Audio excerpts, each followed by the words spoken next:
Ya está aquí el Padre José de Jesús Aguilar Valdés, la voz amable de la radio. La voz amable de la radio. Esto es En tu Camino, en tu Camino, en tu Camino. Hábito es la conducta o comportamiento que repetimos de manera constante hasta que solemos realizarla de un modo automático. Los hábitos pueden ser buenos o malos, es decir, virtudes o vicios. Pero ¿saben cómo podemos dejar de repetir estos últimos que tanto nos afectan? Tenemos las respuestas para esta pregunta en el curso del Padre José. ¿Cómo vencer nuestros vicios? Pongamos mucha atención a esta 9ª sesión y aprendamos cómo vencer nuestros vicios.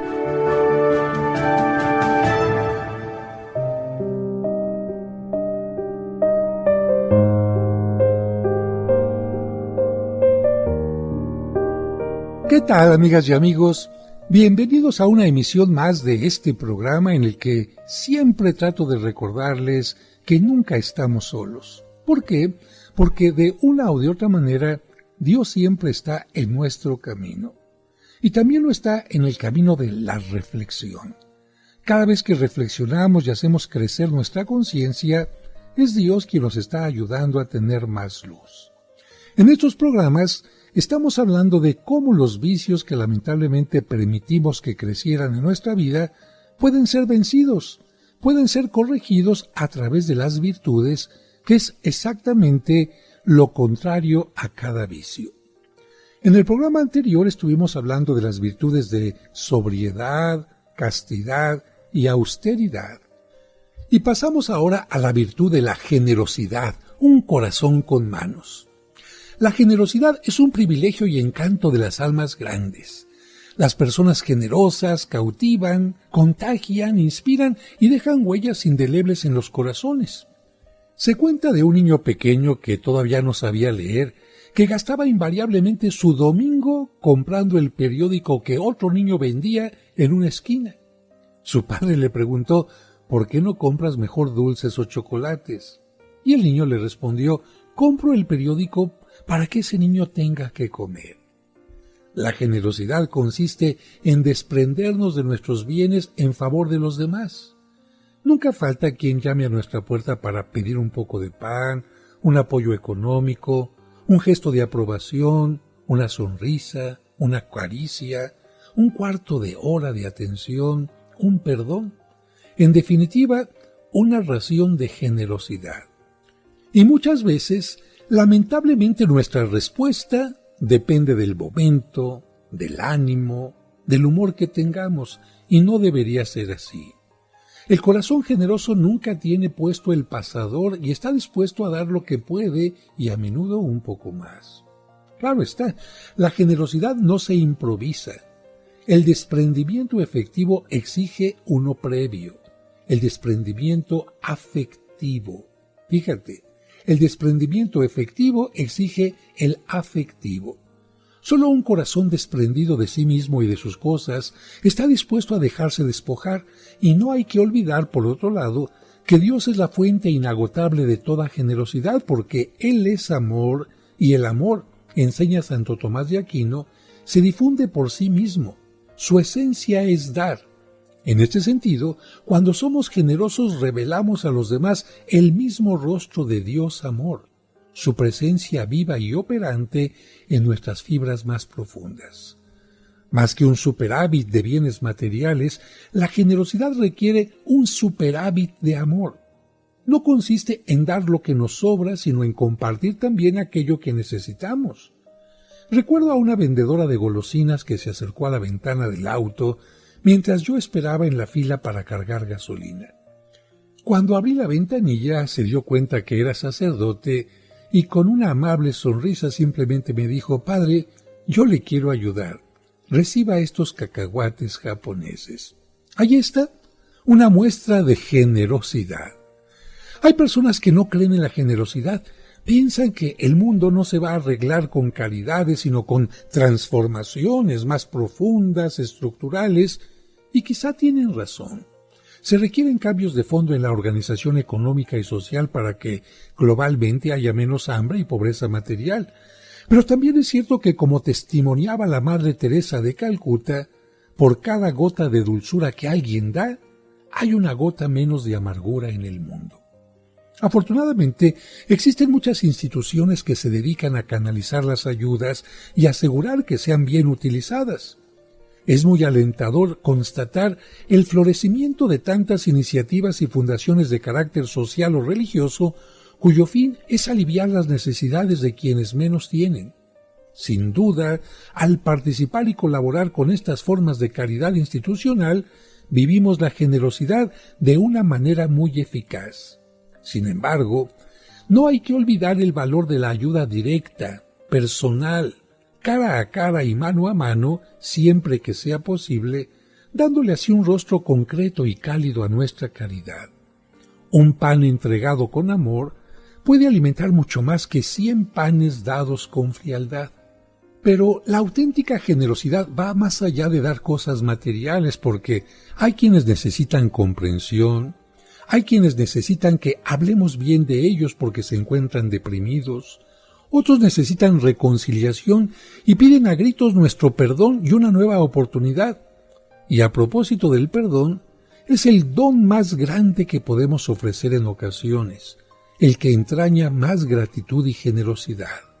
Y esto es una muestra del amor y generosidad tan grande que tiene Dios por nosotros. Quizá el fruto más inmediato de la generosidad sea el gozo interior. Fíjense que en cierta ocasión un hombre me confesó: soy tan egoísta que prefiero ser generoso, solo así me siento feliz. Esto es otra manera de decir que la generosidad se paga sola, no necesita recompensas. Solo es feliz aquel que es dadivoso, decía el gran Goethe. Aún así, la generosidad tiene siempre un efecto boomerang. Tarde o temprano se nos regresa. Hace tiempo se me acercó un señor con aspecto de pordiosero en una iglesia. Hacía frío, pero él solo vestía una camiseta muy deteriorada, pantalones y sandalias. Pero lo curioso fue que, en lugar de pedirme dinero, me invitó a desayunar en un restaurante. Al inicio pensé que bromeaba o que no estaba en sus cabales, pero él insistió cortésmente y me dijo que estaría ahí esperándome. Media hora más tarde, no sin antes haber desayunado, entré al restaurante más que nada llevado por la curiosidad.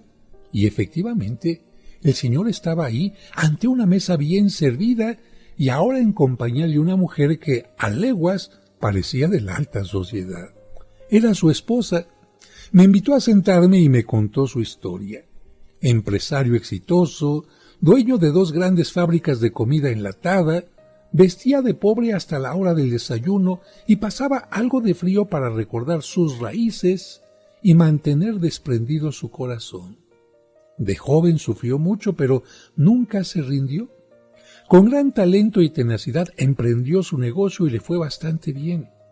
Al terminar, me firmó un cheque, bastante generoso por cierto, para apoyar al seminario. Con el tiempo supe que ese mismo señor sostenía habitualmente más de media docena de instituciones de beneficencia. Caras vemos, corazones no sabemos, dice el refrán, y así pasa también con la generosidad. Se esconde en donde menos nos imaginamos, pero cuando sale a la superficie, revela la verdadera grandeza de una persona. Y ahora vamos con las preguntas sobre la generosidad. ¿Percibo con facilidad las necesidades de los demás? ¿Tengo puesto el pasador en mi corazón y declino fácilmente a las peticiones de los demás? ¿Tengo el propósito de hacer al menos un acto de generosidad al día? ¿Brindo apoyo a los más necesitados a través de alguna organización de ayuda institucional? ¿Dedico tiempo a alguna labor asistencial, voluntariado, etc.? Si no puedo ayudar materialmente a una persona, ¿le brindo al menos un rato respetuoso y cordial? ¿Creo en la eficacia de la caridad, aunque no sea más que para remediar alguna necesidad muy particular? Después de estas preguntas, pasamos a nuestro siguiente tema, la mansedumbre que podemos considerar una virtud de sabios. Para los cristianos, Jesús es el más alto modelo de las virtudes humanas, encarnándolas todas en un grado sumo y perfecto. Sin embargo, en su enseñanza nos pidió que lo imitáramos en una sola virtud, cuando dijo: «Aprendan de mí, que soy manso y humilde de corazón». La mansedumbre es una virtud típicamente antiegoísmo. Como vimos, introdujo en nosotros el desequilibrio y la ruptura en todas nuestras relaciones, con Dios, con los demás, con nosotros mismos y con el mundo creado. Precisamente por esto, la mansedumbre contrasta contra el vicio del orgullo y sus actitudes de superioridad e impaciencia ante los demás. La mansedumbre es quizás el rostro más visible de la humildad. Es una actitud relajada, pacífica y serena que brota de la aceptación de nosotros mismos y de los demás. La mansedumbre nos depara un gran sosiego interior y nos permite navegar por la vida con esa serena tranquilidad del orden, que es propia de la paz, según la definición de San Agustín. Pero regresamos enseguida después del corte.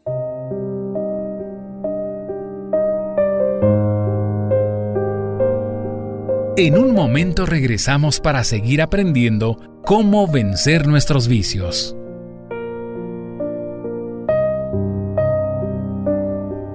Y recuerda que tú nunca estás sola o solo, porque, de una u otra manera, Dios siempre se hace presente en tu camino. En tu camino. En tu camino. Rápidamente les explico qué son las misas gregorianas. Las misas gregorianas es una misa diaria que se aplica por los difuntos durante todo un mes sin absolutamente ninguna interrupción. Estas misas lamentablemente no se pueden llevar a cabo en todas las parroquias porque, en general, los párrocos tienen un día de descanso y algunas parroquias cierran algunos días. Solamente en las parroquias que no tienen ningún día que se cierre se pueden llevar a cabo las misas gregorianas, como en la parroquia de San Cosme, donde está un servidor. Así que estas son las misas gregorianas. Se pide un donativo pequeño para que la parroquia también pueda tener fondos y también pueda llevar a cabo los trabajos de restauración. ¿Quieren mayor información? Bueno, ¿quieres anotar a tu difunto para las misas de noviembre? Puedes marcar a este teléfono que también es WhatsApp, 55 55 66 7744. Te lo repito nuevamente, 55 55 66 7744. Y este otro teléfono también es WhatsApp, es 55 5705 5939. 55 5705 5939.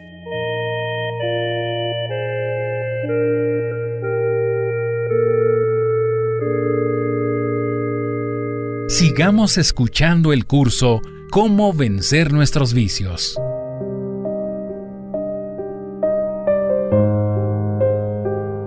Muchas gracias por continuar con nosotros y seguimos hablando de la mansedumbre, que por cierto no tiene nada que ver con una actitud pasiva, débil, de resignada sumisión, ni tampoco con una mera paz de compromiso, así estar en paz por compromiso. Más bien, es el fruto de un corazón valiente que tiene el coraje de enfrentar y doblegar su propia ira. Estamos dominándonos. Solo podemos alcanzar la paz después de haber vencido nuestro egoísmo, con sus impaciencias, rabietas y otras explosiones irascibles que seguramente conocen muy bien. La mansedumbre, como las demás virtudes, tiene también muchas caras. Una de ellas es la bondad, que nada tiene que ver con la falta de carácter o una personalidad apocada, disminuida. El Papa Juan XXIII, a quien todo el mundo conocía como el Papa Bueno por su célebre benignidad, en cierta ocasión le reveló a su confesor este secreto: yo creo que la bondad no es una cualidad innata de algunos corazones, es decir, algo con lo que nacemos ya, sino el salario por el duro trabajo que se hace aquí dentro. Y lo decía señalando su corazón. De esta manera el Papa decía, no se nace siendo bondadoso. Hay que luchar constantemente para obtener esta virtud.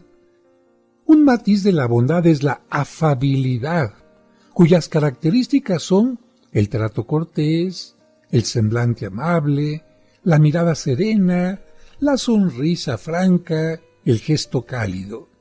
Quizás para muchos todo esto no es más que buena educación, pero no. La afabilidad es más que eso porque brota de una actitud humilde, mansa, de sincero respeto y aprecio hacia los demás. Porque hay gente que puede poner una buena cara, tener una buena sonrisa, pero simplemente está actuando, está aparentando. Y la afabilidad tiene que salir desde el corazón. Un aspecto más de la mansedumbre es la empatía. Etimológicamente significa entrar en el sufrimiento. En griego, pathos, del otro. Entrar en el sufrimiento del otro. Coloquialmente solemos decir ponerse en sus zapatos. La empatía nos hace comprensivos, pacientes y compasivos. Intuimos lo que nuestro prójimo puede estar sufriendo o cargando en su interior y evitamos lastimarlo, herirlo o importunarlo. Y cuando tenemos también el deber de corregirlo, escogemos el modo y el momento, las palabras y los gestos más adecuados según el estado de ánimo del otro. Eso es empatía, entrar en el sufrimiento en el corazón del otro y desde ahí, en su sufrimiento, ayudarle. El leitmotiv de la mansedumbre es servir siempre y en todas las formas en que sea posible. Si poseemos, por ejemplo, dones naturales de liderazgo, los empleamos para ayudar, guiar, sostener y motivar, y no para ejercer un liderazgo bonachón que busca solamente que nos aprecien y que nos alaben, sino más bien un liderazgo exigente en el fondo, que exige porque quiere que los demás crezcan, que saquen lo mejor de sí mismos, pero cuidadosos en las formas y con una visión inquebrantablemente optimista de los demás. Es decir, creo en ti, tú lo puedes hacer, confío en ti. Reza a este respecto un sabio adagio latino, suaviter in forma, fortiter in re. ¿Qué significan estas palabras? Suave en la forma, firme en el fondo. Un aspecto más de la mansedumbre es la paciencia. Esta virtud podría definirse como la capacidad para sobrellevar sin alterarnos los errores y las limitaciones de los demás. La paciencia se refleja sobre todo en nuestra reacción ante quien pudiera importunarnos o irritarnos con su imprudencia, con su impuntualidad, necedad, lentitud, etc.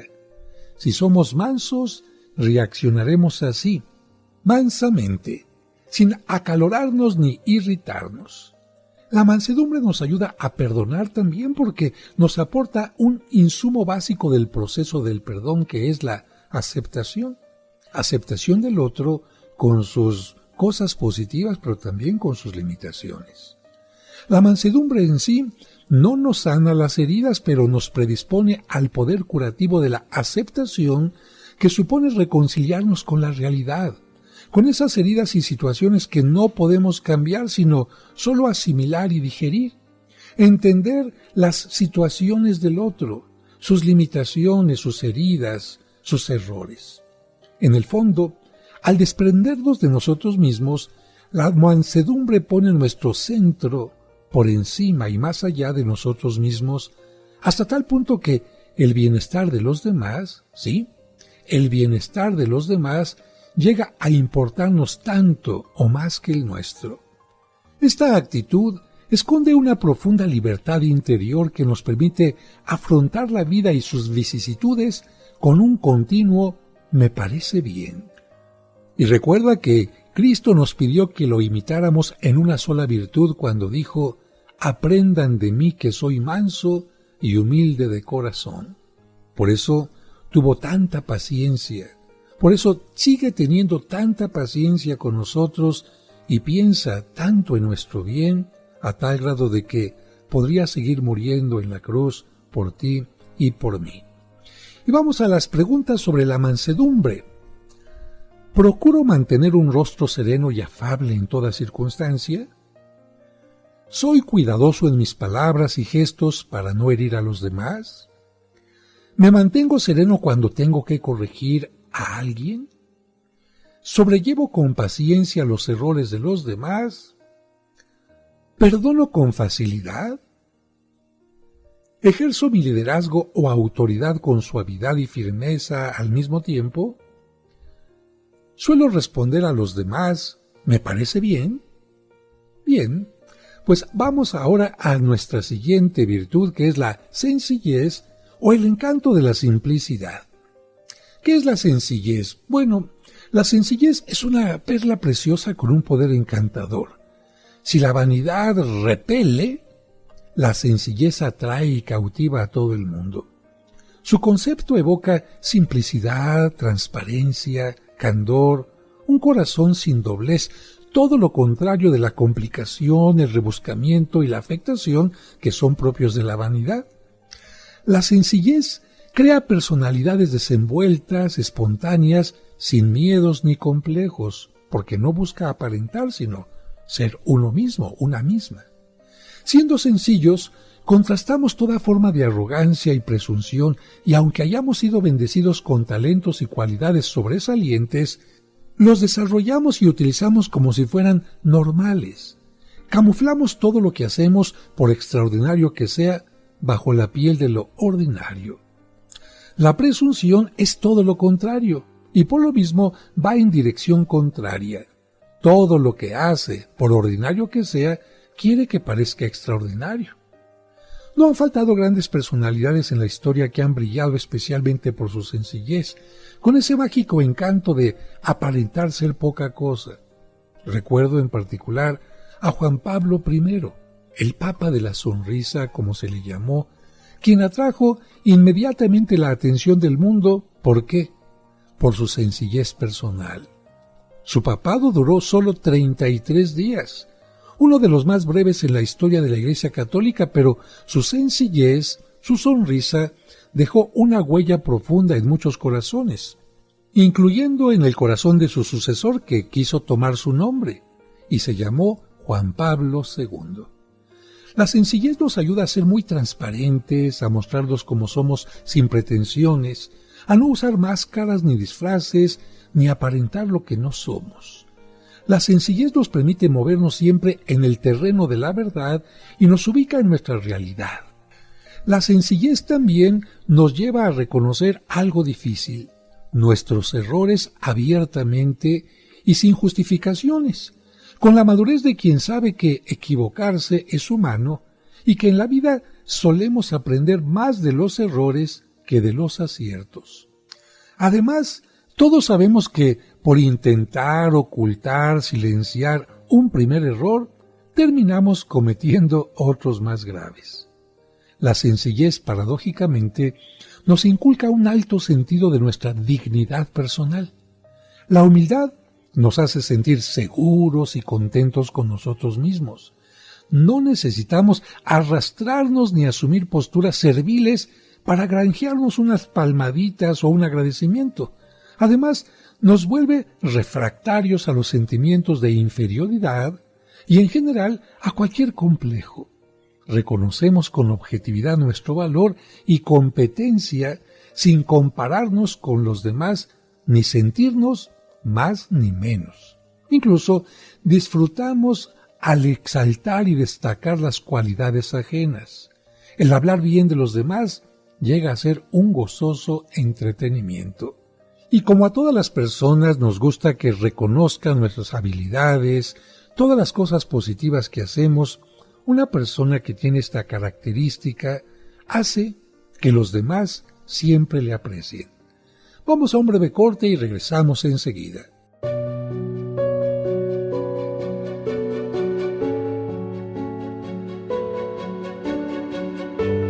¿Has enfrentado algún tipo de pérdida que sin darte cuenta te ha sumergido en la angustia y la ansiedad? O peor aún, ¿has perdido a un ser querido y sientes tu alma y tu corazón desgarrados y han disminuido tus ganas de vivir? Entonces esta conferencia es para ti, El dolor de la ausencia, impartida por la doctora Raquel Levinstein y conducida por el doctor Manuel Orlando. Próximo 22 de octubre a las 10 de la mañana en el Teatro Ferrocarrilero, ubicado en Ricardo Flores Magón 206, Colonia Buenavista. El dolor de la ausencia, la conferencia que te dará las herramientas suficientes para superar este duelo y descubrir que lo que se ama jamás se pierde. En tu camino, un programa para encontrar la meta. En tu camino, un programa para encontrar la meta.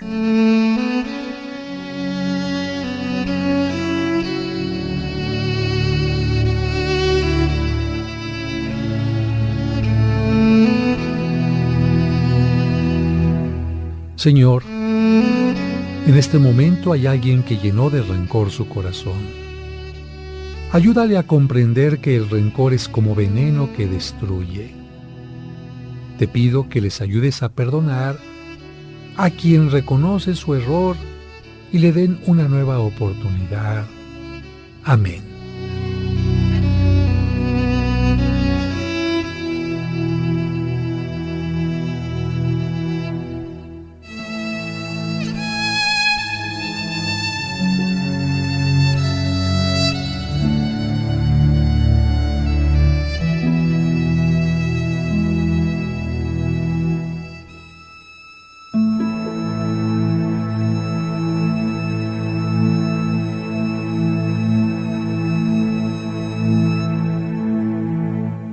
Sigamos escuchando el curso Cómo vencer nuestros vicios.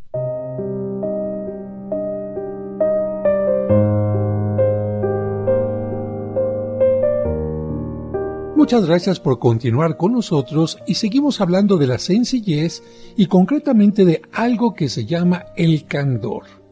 ¿Qué es el candor? Pues un privilegio de la sencillez. Se trata de una especie de ingenuidad inteligente. O dicho de otra manera, una inocencia voluntaria. Pero no se trata de ser ingenuos o inocentes en un sentido equivocado, como para que nos tomen el pelo, para que abusen de nosotros, no. Simplemente se trata de mostrarnos en una forma sencilla. Preferimos incluso equivocarnos pensando bien de los demás, antes que pensar que tienen malas intenciones o dejarnos llevar por prejuicios hacia ellos. En el fondo, es una opción de vida por un clima de serenidad y no de aprensión, de tranquilidad y no de preocupación, de confianza en los demás y no de perpetua sospecha, claro, siempre que no nos den motivo para ello. Dicho de otra manera, en lugar de estar pensando que los demás me están engañando, que tienen cosas negativas ocultas, yo trato de ver lo positivo. Dicho de otra manera, el candor es como ver a los demás como los ve un niño, no como a veces los adultos los vemos, con prejuicios, ya poniendo en su mente, en sus ideas, cosas negativas contra nosotros, estar sospechando de todo lo que hacen, y esto evidentemente hace que nuestra mente, en lugar de ser simple, sencilla, se vaya llenando de complicaciones. Te pongo un ejemplo, como el de aquella persona que es celosa y apenas la pareja está saliendo de casa, ya en su mente empieza a sospechar. Seguramente se va a ir con la otra persona, a lo mejor no llega al trabajo, ¿y qué tal si se va a un motel? Y no ha llegado al trabajo, ya le marqué, seguramente está con el otro. En lugar de estar pensando, quizás el autobús se demoró un poco o cosas así. Qué distinto es tener una mente simple y sencilla a tener una mente complicada con sospechas y con prejuicios. Y claro, al pensar con esta forma de sospechas, de prejuicios, se pierde una libertad interior. Y te pongo el ejemplo nuevamente del celoso. Aquella persona que está sospechando de la infidelidad de la pareja, o aquel jefe que está sospechando de que sus trabajadores lo están engañando, o aquella persona que va a la tienda y sospecha que le están vendiendo kilos de 800 gramos, evidentemente que no tiene una libertad interior. Y también solo se puede tener una libertad interior cuando nos equivocamos si mantenemos la sencillez. La gente complicada que se preocupa más por aparentar, nunca me equivoco, soy perfecto, todo me tiene que salir exactamente como lo he previsto, no acepta un error. En cambio, quien es simple simplemente dice, me equivoqué, me falló, como decía el Chavo del Ocho, se me chispoteó, ¿y qué pasó?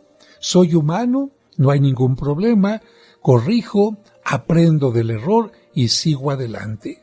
En cambio, imagínense una persona vanidosa, orgullosa que se equivoca, sufre. ¿Cómo es posible? He hecho el ridículo. ¿Cómo me permití hacer esto? No es posible, yo nunca fallo. Y su mente se empieza a llenar de una guerra interior. Así que recuerda, la sencillez también te puede dar esta paz interior.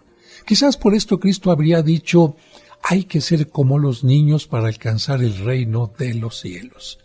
Y ya tocado el tema de la sencillez, vamos con las preguntas. ¿Venzo mi resistencia a actuar cuando corro el riesgo de quedar mal? ¿Me siento seguro y satisfecho conmigo mismo? ¿Soy transparente, espontáneo y abierto? ¿Pienso siempre bien de los demás, evitando la sospecha y desconfianza si no hay motivo para ello? ¿Reconozco mis errores con sencillez? Si poseo talentos o cualidades sobresalientes en algún campo, ¿los utilizo con sencillez, evitando la ostentación y la presunción?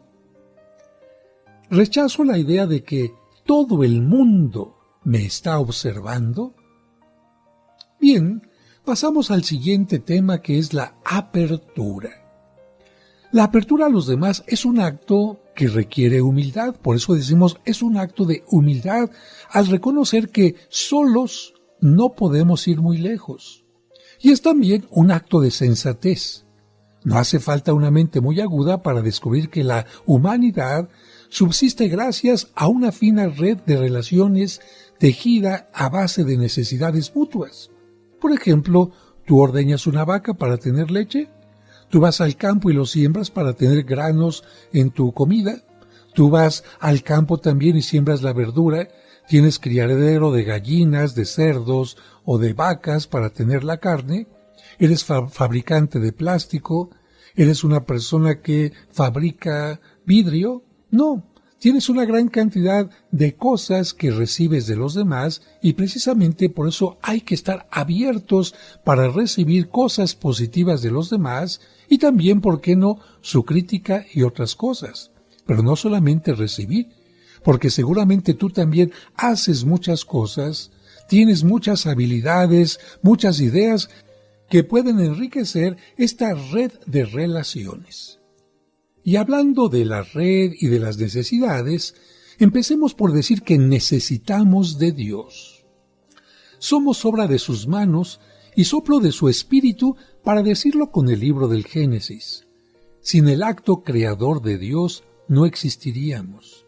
Y ese acto divino de amor puro, por cierto, sostiene y abraza nuestro ser en cada instante.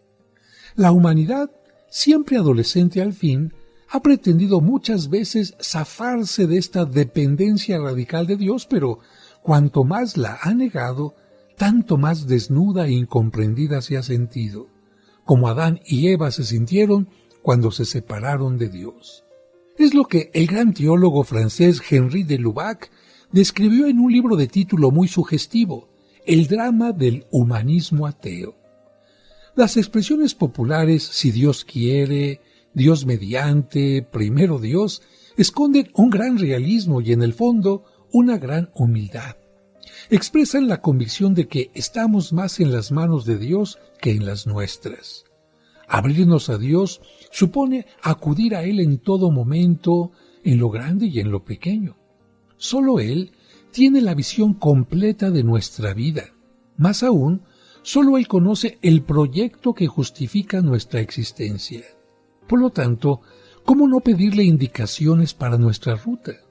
Hasta en las pequeñas decisiones de todos los días se nota quién está conectado con Dios y quién no. A propósito de esto, les hablo de un joven cantautor de talento extraordinario que antes de sentarse a componer busca el silencio y la oración para inspirarse y motivarse. Él bien sabe que no hay musa más inspiradora que Dios mismo, Señor y autor de la auténtica belleza. Y no es que escriba canciones religiosas, pero todo lo que compone lleva de algún modo el sello de esa inspiración que viene de lo alto. Cualquier artista, si se conecta con Dios, seguramente creará grandes obras. En segundo lugar, hablando de esta red de dependencias, de relaciones, de apertura, tenemos que hablar de la familia. No es casualidad el hecho de que entre los mamíferos el bebé humano sea el que menos puede valerse por sí mismo. Y esto no crean que es un defecto de la naturaleza. Es la prueba más bien de que el ser humano necesita lazos más profundos, estrechos y duraderos por ser una persona, es decir, un ser relacional. Su yo, para descubrirse a sí mismo y hasta para amarse a sí mismo, necesita un tú tan personal como él, con quien interactuar y a quien amar. Qué interesante, ¿no? Los animalitos mamíferos a los cuantos días, a las cuantas semanas, ya se independizaron de papá y de mamá. En cambio, como los seres humanos somos seres personales, necesitamos lazos más profundos, estrechos y duraderos, como el afecto y, por supuesto, una educación que nos ayude a salir de nuestro yo para encontrarnos con un tú y hacer un nosotros. Pero vamos a un corte y regresamos enseguida. En un momento regresamos para seguir aprendiendo cómo vencer nuestros vicios.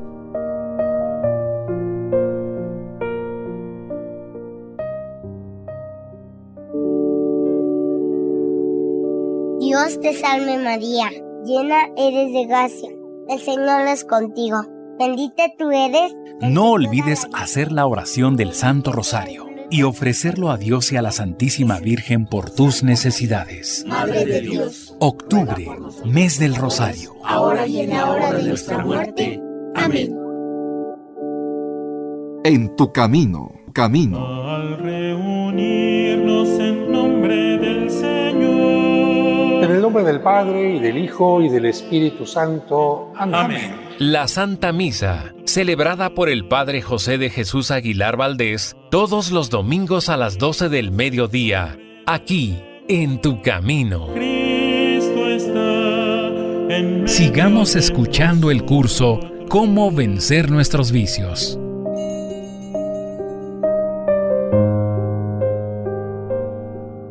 Muchas gracias por continuar con nosotros. Seguimos hablando de la virtud de la apertura. Apertura hacia Dios en primer lugar y apertura hacia la familia. Recuerden que el libro del Génesis, un libro en el que se utilizan muchos simbolismos, nos habla de que Dios crea al hombre totalmente solo. Y precisamente para que el hombre no se sienta solo, crea después a los animales a los que el hombre les va poniendo un nombre. Y aunque conocemos a personas o nosotros hemos tenido la experiencia de que con la compañía de un animal nos sentimos muy bien, incluso sentimos que son capaces de entender muchas cosas, no podríamos decir que los animales son seres personales. Son maravillosos, pero en realidad no podemos platicar con ellos, no podemos reflexionar con ellos, y muchas otras cosas más que solamente podemos hacer con un ser humano. Por eso, el mismo libro del Génesis dice, no es bueno que el hombre esté solo. Y creó a la mujer, quien se uniría al varón para constituir la primera familia. Esta es, o debería de ser, el núcleo primario de interacción interpersonal para el ser humano y también el más cálido y acogedor. ese es el proyecto de Dios para la familia. Por desgracia, muchas familias sufren la intromisión subrepticia de distractores que no les permiten integrarse adecuadamente, como por ejemplo el distractor de la prisa, el distractor de ciertos medios electrónicos, porque hay familias que no platican, no conversan, no reflexionan, no interactúan, porque cada quien está viendo su laptop o su televisor. Y también otro distractor, el exceso de actividades extrafamiliares, todo lo que se tiene que hacer fuera de casa. Hay personas que van al trabajo muy temprano y regresan del trabajo ya muy noche. Convendría recuperar la esencia del hogar, el cual en su origen era ese espacio en el que los padres y los hijos se reunían en torno a una verdadera hoguera de leña para protegerse no solo del frío, sino sobre todo del individualismo y la soledad. De niño siempre gocé el hecho de que en mi casa hubiera alguien más, luces encendidas y rumor humano. Claro, no era tan difícil porque éramos 8 hermanos, pero también sufrí la tristeza de quedarme solo algunas veces como en un nido abandonado, especialmente cuando hacia los 7 años tuve una infección muy fuerte que hizo que estuviera durante la Navidad y el Año Nuevo recluido totalmente solo en una área de infecciones en un hospital. Recuerdo en particular cierta ocasión en la que salí de la casa sin permiso para ir a jugar con un vecino. Un par de horas más tarde, al volver, no encontré a nadie. Solo una notita pegada en el refrigerador. Pepe, que era mi apodo de niño, nos fuimos al cine con todos tus hermanos, papá y mamá. Uy, fue uno de mis peores castigos. Hablando de apertura, la convivencia familiar nos exige dedicar tiempo, recibir y aportar, hablar, pero también escuchar, acoger y perdonar, tener detalles, ayudar y repartir muchos abrazos y besos. Sé de un grupo religioso que tiene una dinámica familiar muy interesante. Le llaman Noche de Hogar. ¿En qué consiste la dinámica? Miren, cada familia escoge una noche a la semana y nadie toma compromisos ese día.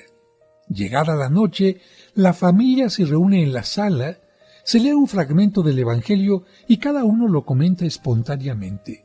Luego, se tiene alguna dinámica de integración que ayude a conocerse mejor, limar asperezas y reencontrarse en un clima divertido y relajado.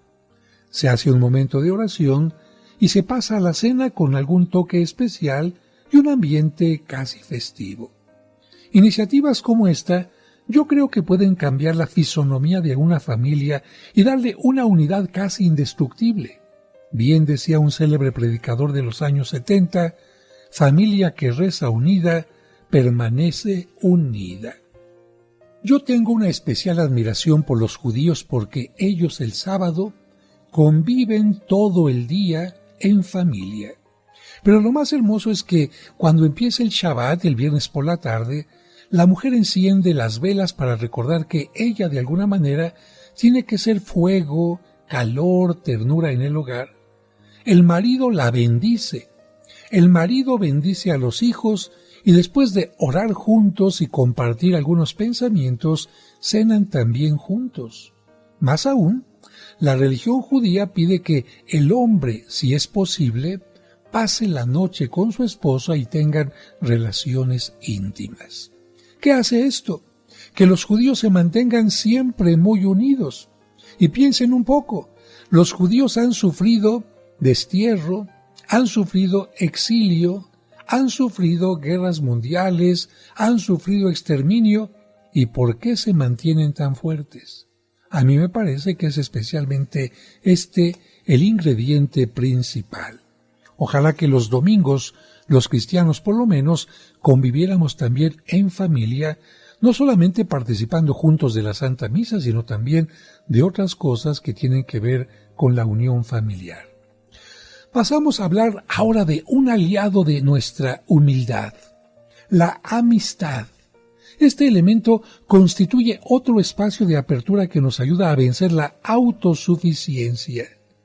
Un amigo es alguien en quien podemos confiar, apoyarnos, mirarnos como en un espejo y compartirle también pensamientos y sentimientos muy íntimos. Un amigo es compañero, confidente y consejero, y también un aliado de nuestra humildad. La amistad expresa una particular apertura afectiva. Por eso es capaz de desafiar el tiempo, las contrariedades y hasta las desavenencias momentáneas, porque en toda amistad, en toda relación, hay de repente un conflicto, un desencuentro, un no estar de acuerdo en algo, pero eso puede ser momentáneo. Las amistades se dan normalmente en círculos concéntricos, desde las más íntimas hasta las más distantes. Por eso es muy importante escoger muy bien el círculo más cercano, personas con las que congeniamos y conectamos de manera especial, con quienes hemos compartido quizá años de escuela, o que tal vez encontramos fortuitamente en nuestra vida haciendo un clic especial y que nos han dado prueba de merecer nuestro afecto y confianza. Pero entre los amigos siempre hay algunos muy especiales. Por eso, aún más delicado es escoger un buen confidente, alguien con quien poder compartir nuestras situaciones más delicadas, nuestras dificultades y crisis, quizás algún secreto personal que necesita, además de gran reserva y discreción, consejo, aliento y comprensión. Pero un amigo no solamente nos escucha, sino también necesita ser escuchado y de alguna manera interviene en nuestra vida. Un hermano y un amigo siempre tienen derecho a entrometerse en nuestra vida sin más pasaporte que el de su amor sincero y preocupado. Nuestros amigos también nos ayudan con sus consejos a evitar peligros. Recordemos aquel pasaje de la Odisea en el que Odiseo deseaba escuchar el canto de las sirenas y para ello les pidió a sus compañeros marineros que lo ataran al mástil de su embarcación. Así lo hicieron y, gracias a esa medida un tanto drástica, Odiseo pudo resistir la tentación de arrojarse al mar, seducido por el canto de las sirenas, y nadar hacia sus temibles garras. Pues también nuestros buenos amigos tienen que atarnos algunas veces para que no cedamos al peligro. Las sirenas en la Odisea tenían forma de pájaros que acababan con los seres humanos y los obligaban con su canto a arrojarse al mar. En este caso, los amigos ayudaron a Odiseo. Y terminamos el programa con las preguntas sobre la apertura. ¿Pienso con frecuencia que estoy más en las manos de Dios que en las mías? ¿Le pido habitualmente a Dios luz, consejo y fortaleza? ¿Valoro el aprendizaje que recibo de mi familia? ¿Gozo el tiempo que convivo con ella? ¿Soy humilde y me dejo aconsejar por los demás? ¿Escojo bien a mis amigos? ¿Permito que me digan mis verdades? ¿Aprecio el trabajo en equipo? Pues hasta aquí dejamos el programa y como siempre yo te recuerdo que tú nunca estás solo porque de una o de otra manera Dios siempre está en tu camino. Que Dios te bendiga.